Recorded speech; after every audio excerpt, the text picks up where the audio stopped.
वो एक विशाल पेड़ था। उस पेड़ पर तरह तरह के पंछी रहा करते थे।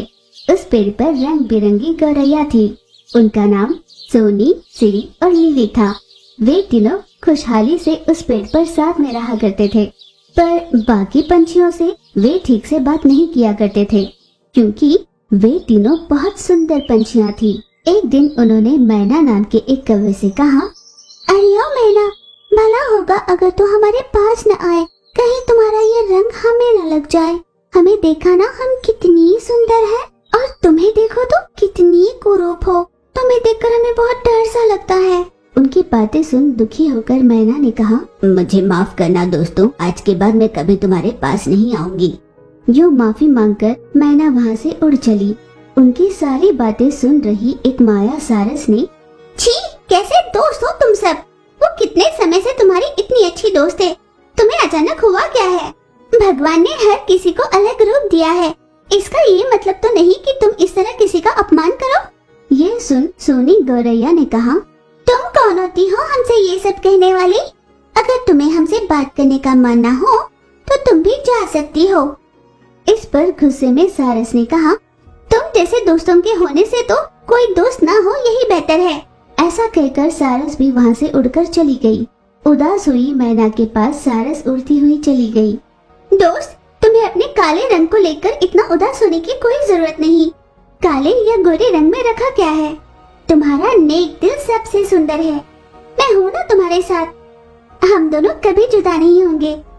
वैसे भला जुदा होंगे भी क्यों? हम दोनों अच्छे दोस्त है ना, हम कभी अलग नहीं होंगे। सारस की बातें सुन कौवा बहुत खुश हुई। तुम्हारा बहुत धन्यवाद दोस्त। ये कहकर वो उसके गले लग गई। उस दिन से उन दोनों में गहरी दोस्ती हो गई।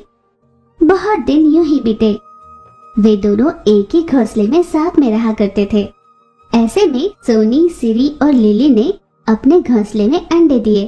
वे तीनों अपने अंडों को देखते हुए अपने होने वाले बच्चों के बारे में सोच रहे थे। अपने बच्चे अपनी तरह बहुत सुंदर होंगे। वो कब बाहर आएंगे? मैं उन्हें कब देखूंगी? देखने का मन कर रहा है। यूं तीनों आपस में बात करते हुए अपने आने वाले बच्चों के बारे में सोच रहे थे। बहुत दिन बीत गए। उनके अंडों से बच्चे बाहर निकले, पर उनके बच्चे मैना कौवा की तरह काले थे। उन्हें देखकर, चीची, भला ये 3 बच्चे कहाँ से आए? हम सब इतने सुंदर और ये ऐसे कुरूप बच्चे। जब दुनिया इन बच्चों को देखेगी तो हमारे बारे में क्या कहेगी? नहीं नहीं, मुझे ऐसे बच्चे नहीं चाहिए। इन्हें हम मार देते हैं, हमें नहीं चाहिए ये बच्चे। अपने हाथों से अपने बच्चों को भला क्यों मारना? इन्हें कहीं दूर छोड़ आते हैं। यूं तय कर उन तीनों ने अपने बच्चों को एक संदूक में रखा और उसे बंद कर पानी में फेंक दिया। नदी के प्रवाह में वो संदूक बहता जा रहा था। भूख से तिल मिला रहे बच्चों ने आवाज लगाई, माँ, माँ। भूख से बच्चे चीख रहे थे। पानी में बहते बहते संदूक एक जगह जाकर रुक गया। बहुत समय बाद सारस वहाँ पर मछली पकड़ने आई। वो वहाँ पर जब मछली पकड़ रही थी, संदूक से आवाज आई, माँ, भूख लगी है माँ। आवाज को सुनकर सारस चौंक गई। कौन है वो? किसने आवाज दी? कौन है?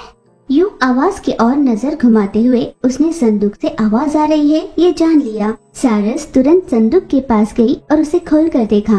अरे, ये बच्चे इसमें कहाँ से आए होंगे? लगता है कोई इन्हें छोड़ गया। सारस ने उन तीनों बच्चों को अपने कंधे पर चढ़ाया और उड़ाकर अपने घर ले गई। मैना के पास पहुंचकर उसने सारी बात उसे बता दी। अरे, ये तो बहुत बुरा हुआ। ना जाने उन पर ऐसी क्या बीती होगी जो उन्होंने अपने बच्चों को छोड़ दिया। हम ही इन तीनों को पाल लेंगे। उस दिन से मैना उन बच्चों की माँ बन गई थी। दूसरी ओर सोनी, सिरी और लिली को आसपास की सभी पंछियाँ बांझ कहकर, बिना बच्चों वाली कहकर उन्हें बहुत भला बुरा कहा करते थे। लोगों की कटु बातों से तीनों बहुत पछताए। अपने ही हाथों से किया पाप हमें को उल्टा लग गया। अपने बच्चों के कुरूप पैदा होने पर हमने उन्हें ठुकरा दिया और यहाँ ये सब हमें बांझ कहकर चिढ़ा रहे हैं। कोई हमें शुभ कार्य के लिए न्योता भी नहीं दे रहा। हमें कैसी बेइज्जती वाली जिंदगी जीनी पड़ रही है। अब भला रोने का क्या फायदा? हमने अपने ही हाथों से बच्चों को ठुकरा दिया था ना। अब तक अपनी सुंदर पिता को लेकर हम सबको अपमानित करते थे, लेकिन अब जब खुद अपमानित हो रहे हैं तो उनका दर्द समझ में आ रहा है। क्या हम किसी तरह अपनी गलती का प्रायश्चित कर सकते हैं? ये सोचते हुए तीनों बहुत दुखी हो रहे थे। मैना कौवे का किया हुआ अपमान सोचकर वे तीनों उससे माफी मांगने के लिए गए। मैना के घोंसले में अपने बच्चे देखकर तीनों के होश उड़ गए। अरे देखो तो, अपने बच्चे जिंदा हैं। हे भगवान, हमारे बच्चे! ऐसा कहकर वे उनके गले लग गए। ये सब सारस देख रही थी। क्या कहा? तुम्हारे बच्चे? तुम्हारे बच्चे कैसे होंगे? तुमने तो इन्हें ठुकरा दिया था ना। बेचारे भूख से मर भी जाते तो तुम्हें कोई फर्क पड़ने वाला नहीं था ना। अब अचानक बच्चों को देखकर हमारे बच्चे कहकर आ गए। अपने ही बच्चे को मरने के लिए छोड़ा। तुम जैसी कोई माँ भी होती है? गुस्से में सारस उन पर खूब चिल्लाई। हम लोगों को हमारी गलती का पछतावा हो चुका है। हमारे दर्द को और भी गहरा मत करो। वे तीनों हाथ जोड़कर माफी मांगने लगे। तुम तीनों को माफी मुझसे नहीं, मैना से मांगनी चाहिए। वही तुम्हारे बच्चों का बहुत ध्यान रख रही है। कम से कम अब तुम्हें समझ में आया ना कि गोरे और काले रंग में कुछ नहीं होता, मन सफेद होना चाहिए। ये सुनकर तीनों गौरैया शर्म से अपना सर झुका लेती है। इतने में मैना कौवा उड़कर वहाँ पर आई। उन तीनों ने उसे देखकर माफी मांगी। हमसे जो भूल हुई थी उसके लिए हम तुमसे माफी मांगते हैं। हमारी की हर गलती का हमें पछतावा है। हम सब समझ चुके हैं। उनको पछताते हुए देख कौवे ने कहा, कोई बात नहीं, बीती बात भूल जाओ और अपने बच्चों का अच्छे से ख्याल रखो। उन तीनों ने हामी भरी और वहाँ से अपने बच्चों को लेकर वे चली गयी। उस दिन से अपने बच्चों की अच्छे से परवरिश करते हुए साथ ही साथ सारस और कौवे के साथ बहुत अच्छी दोस्ती निभाते हुए वे सभी खुशी से रहने लगे।